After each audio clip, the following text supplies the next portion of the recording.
Breaking tonight, the House voting 221 to 201 to increase the debt ceiling. No strings attached. America already owes a staggering $17.3 trillion. Now that number is all but guaranteed to go up.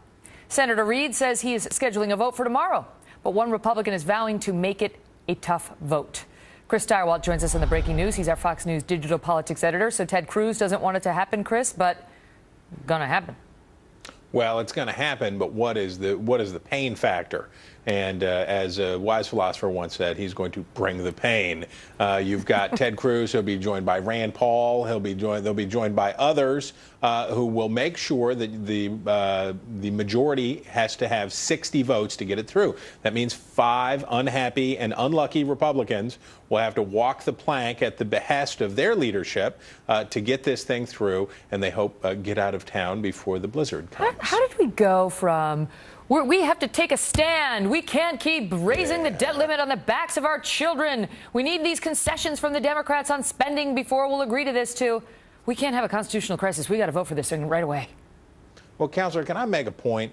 These Republicans, that they say that they're going to fight a president who uses executive order to change laws and do things that they say is unconstitutional, they make an awful lot of noise. But when you get down to brass tacks, and this was sure brass tacks, this was the moment that they could have exacted a price from this president for increasing the debt ceiling. We're going to skate right on by $18 trillion.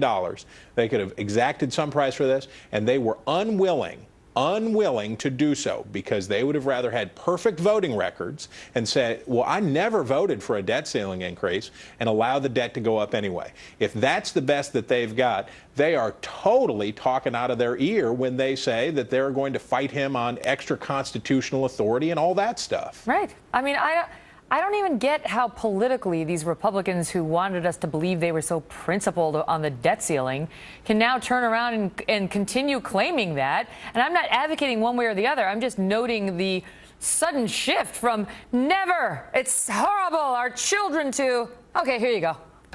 As long as I don't have to do it, as long as somebody else does it for me. Marco Rubio gave these guys a way out. He said, look, you can't have Obamacare if you don't have the Obamacare bailouts. At least make the Senate vote. At least make the Senate vote on enacting those Obamacare bailouts so that you can get Senate Democrats on the record. It was saying, no, we're not in favor of bailing out the insurance companies. Or saying we are in favor of bailing out the insurance companies.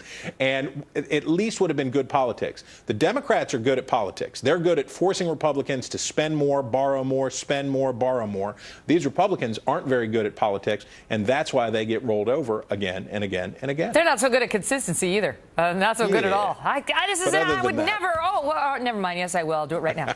Chris, good to see you. You bet.